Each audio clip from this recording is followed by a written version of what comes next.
Assalamualaikum warahmatullahi wabarakatuh. Alhamdulillahirrabbilalamin. Wabihi nasta'inu ala umuri dunya waddini. Wassalatu wassalamu ala asrafil anbiya'i wa mursalin wa ala alihi wassabihi ajmain, amma ba'du.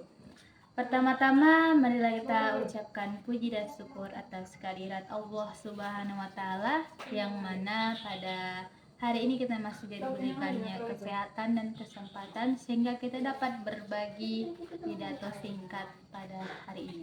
Salawat berangkaikan salam tak lupa marilah kita hadiahkan kepada junjungan besar Nabi Muhammad Sallallahu Alaihi Wasallam, yang mana dengan berbanyak salawat kita akan mendapatkan syafaat di yaumil masjid kelak. Amin amin ya robbal alamin. Perkenalkan, nama saya Karisma Yogi Febriana. Di sini saya akan menyampaikan atau men-sharing pidato singkat yang berjudul manajemen waktu dalam ajaran Islam. Yang dimaksud dengan manajemen waktu dalam pengertian sederhana adalah mengatur waktu.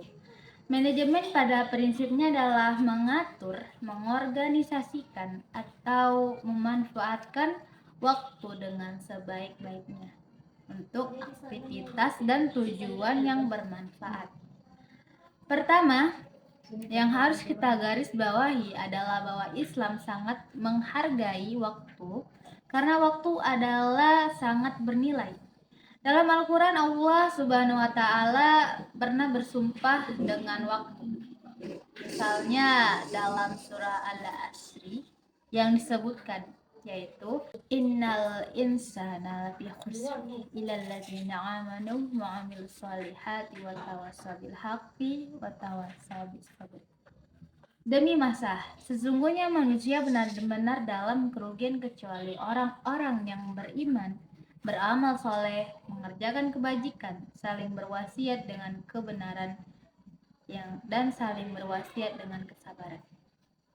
Dalam surah ini Allah bersumpah dengan media waktu atau masa. Di sini kita bisa menyimpulkan bahwa waktu begitu berharga karena tidak mungkin Tuhan menggunakannya sebagai sarana atau media sumpah jika tidak bernilai atau tidak penting.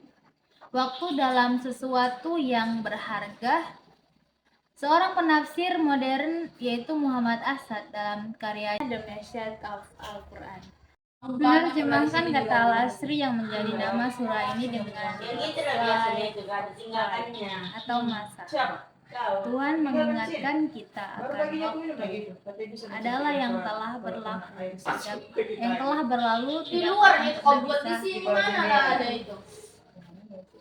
Istilah Al-Asri adalah waktu yang berunsur yang tertinggi dari bagian periode, bukan seperti yang juga digunakan oleh Al-Quran yang bermakna waktu yang tak terbatas, tanpa permulaan dan akhir.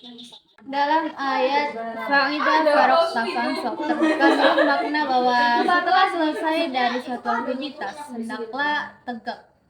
Atau tegak juga memiliki pengertian bersiap untuk melakukan aktivitas lain. Istirahat juga bisa dilihat sebagai persiapan untuk melanjut aktivitas yang telah dilakukan atau melakukan aktivitas lain.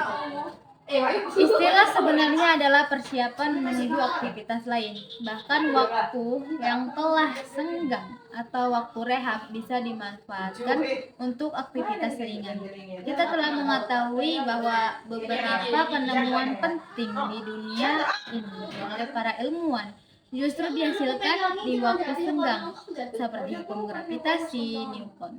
Orang Arab mengenal pepatah yaitu waktu adalah seperti pedang, maka jika kamu tidak menebaskannya, maka ia yang akan menebaskanmu. Pepatah ini lebih merupakan perumpamaan tentang betapa pentingnya waktu, karena waktu selalu berjalan tanpa kompromi, dan waktu yang telah berlalu tak pernah akan bisa kita ulang kembali. Jika kita tidak menggunakan waktu dengan sebaik-baiknya, maka kita termasuk ke dalam golongan orang-orang yang merugi. Waktu yang kosong tak ubahnya dengan siksaan halus ala penjara Cina. Di penjara itu, narapidana ditempatkan di bawah pipa air yang hanya dapat meneteskan air setetes setiap menitnya selama bertahun-tahun. Dalam masa penantian yang panjang tersebut biasanya seorang narapidana akan menjadi stres dan gila. Karena itu, maka kita harus memanfaatkan waktu dengan sebaik-baiknya.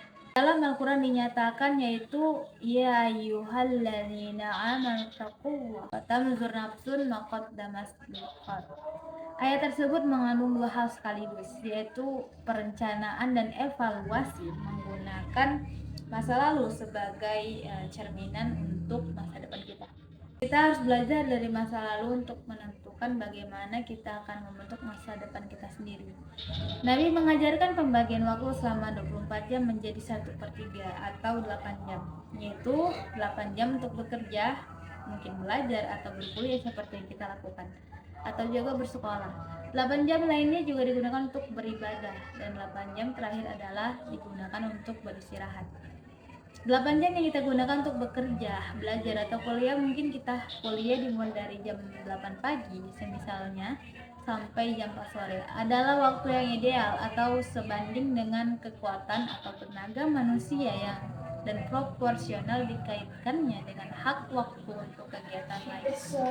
Kedua, untuk istirahat. Dalam pengertian di atas tidak melulu tentang tidur. Selama 8 jam juga ada pembagian waktu yang ideal. Mungkin kita tidur dari jam 9 malam sampai dengan jam 5 subuh. Untuk beribadah, 8 jam yang kita gunakan adalah proporsi ideal yang selama ini kurang kita perhatikan.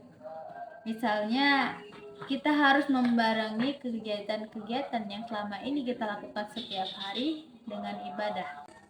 Peraturan ini memang proporsi waktu yang kita gunakan untuk beribadah selama ini terasa kurang. Padahal kalau kita perhatikan dengan sesama pernyataan ayat berikut, tampak bahwa proporsi antara aktivitas duniawi bukanlah 50-50, melainkan untuk akhirat lebih banyak dibandingkan dengan dunia.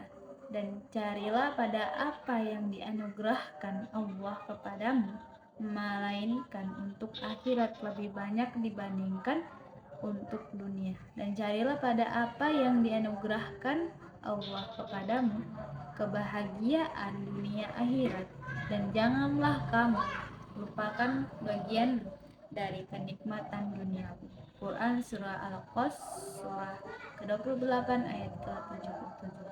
Demikianlah ceramah singkat yang dapat saya sampaikan.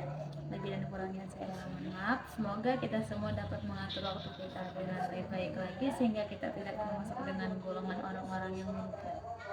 Demikian yang dapat saya sampaikan. Saya akhiri. Wabillahi taufiq wal hidayah. Wassalamualaikum warahmatullahi wabarakatuh.